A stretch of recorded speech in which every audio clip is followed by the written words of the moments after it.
So this is what it looks like. It's beginning to look a little bit empty, but I'm here to talk about the books I've read in June.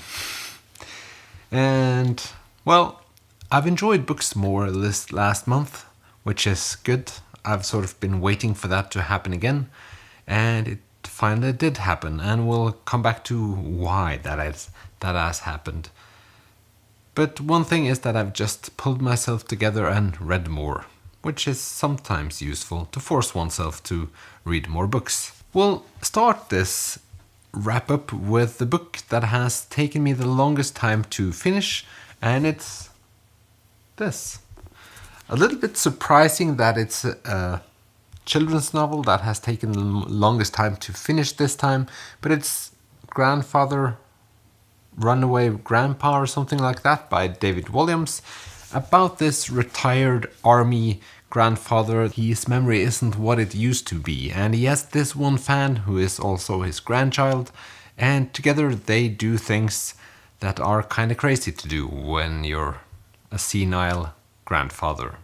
So that's basically what it's about. I think I began this novel because I wanted to read something quick, but it turns out that even though it's a children's novel, they can also be kind of slow and repetitive, which this one sort of was. I felt like there was one theme that just went on and on and on, and that the same episodes happened over and over again. So this grandfather doesn't remember anything at all, and he sort of lives in this different reality, which makes him do the same things over and over again, which then is the book, which I found to be kind of boring. But all in all, these children's novels are kind of heartwarming, but it's not like they touch my heartstrings. It feels a bit easy. Like towards the end it gets a bit more, it more feels like a sincere form of love or whatever, but it's not written in a way that makes you feel more and more connected to the people or the plot. It's like, and now we're going in for the chef's kiss or whatever. Like we're moving towards the climax, but it just happens. It doesn't feel natural. It's just, this is one part, then it's this huge part of repetitive stuff, and then we're closing the deal, which is very obvious throughout the novel what is going to happen. And I feel like that's one of the things that Astrid Lindgren does, the Swedish famous children's author. She makes you feel a connection to the people and the story from the beginning, and it develops. But with some of the David Williams novels, it just suddenly stuff happens and it doesn't feel organic. I guess that's what I'm trying to say. Then I finally read Erika Fatland, and this is a novel about her journey to Sovietistan, or the earlier Soviet states that end with Stan, listed below here if it's visible to you, the audience. So I think Erika Fatland is very famous for her last novel because it was the most sold novel in Norway last year, about the Portuguese Empire or Portugal in the earlier days. And I have just heard a lot of good things about her. So this is her traveling through these countries, which I have to admit sounds a bit scary, and I doubt that I would do the same, but she did, and well, I find that impressive.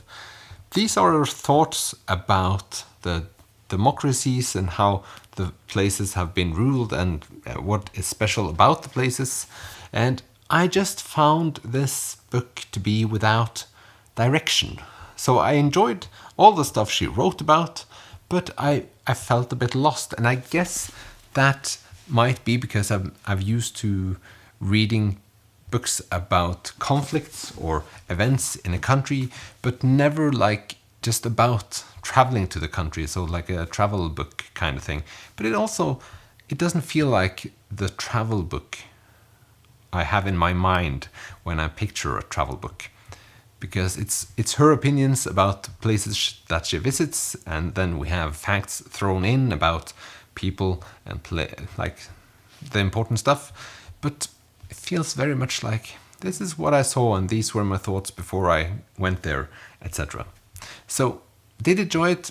There were, reading about those countries, it's a bit confusing. The names are mixed together in my head and I struggle to tag along at times. But I did enjoy the book and I will probably read one of her other novels as well. Then I read one of the most popular books in Sweden last year. It's Folk som sår i snö by Tina Harnesk. It translates to something like People Who Sow in Snow and it's her debut novel. It has two storylines, one with a younger couple and one with an old woman that's beginning to lose her memory as well. Also, she is looking for a young boy that she looked after when she was younger and he was small. And she tries to do this by talking to Siri on her phone, which is sometimes kind of funny. This book, the way that it's written, it reminds me kind of like a cheap version of Fredrik Backman. Has a lot of those wholesome moments and it's fun in like in heartwarming way, but it's also feels a bit cheap or feels a bit forced. I could sort of acknowledge the moments and then just feel like this was just, it didn't hit the nail on its head or something like that. Could have enjoyed that novel, but I lost a bit of interest in it because I felt like at times it tried too hard. But all in all, I found the story to be okay. Feels like now I didn't like the novel as much as I felt when I read it. Since this is her debut novel, I thought maybe she had a potential to become more, like, to me, readable after a while. So let's just see where it ends up. Maybe I didn't have any strong opinions about that book. Don't know. We're going to finish this up with a book I bought quite a while back because I thought this would be something I could enjoy. Was a bit skeptic when I now picked it up, but it's Mayflies by, let me see, Andrew O'Hagan.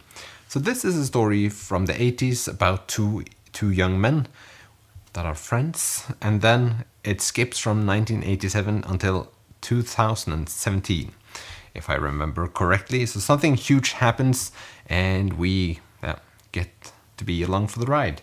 I absolutely love this book.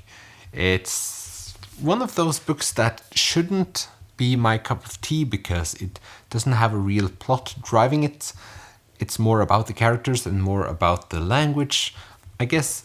And I was surprised of how moved I was by this friendship. So the whole reason I liked this book was because it felt recognizable the way that it's written about two men having a friendship. It's very clear in the novel how much these mean to each other, which is just wonderful. Also, it's written in a at times quirky way. It has music references, which it tends to help, and it did this time around as well. I noticed that author had written more books, so I will probably try to check some of those out at some point. As you can see, my shelves are quite empty because I'm moving, but also I have been a master of unhauling these last days. I've tried filming most of it, but I've gotten rid of a lot of books, so that video will be probably becoming soon. When you watch this video, hopefully I'll be at Rock Werchter, I can't pronounce it, in Belgium as always. For those of you that are not going to Belgium this summer, I also wish you a happy summer, and hopefully I'll put out a couple of videos more during this summer season. So, thank you for watching this video and I'll see you in the next one. Bye!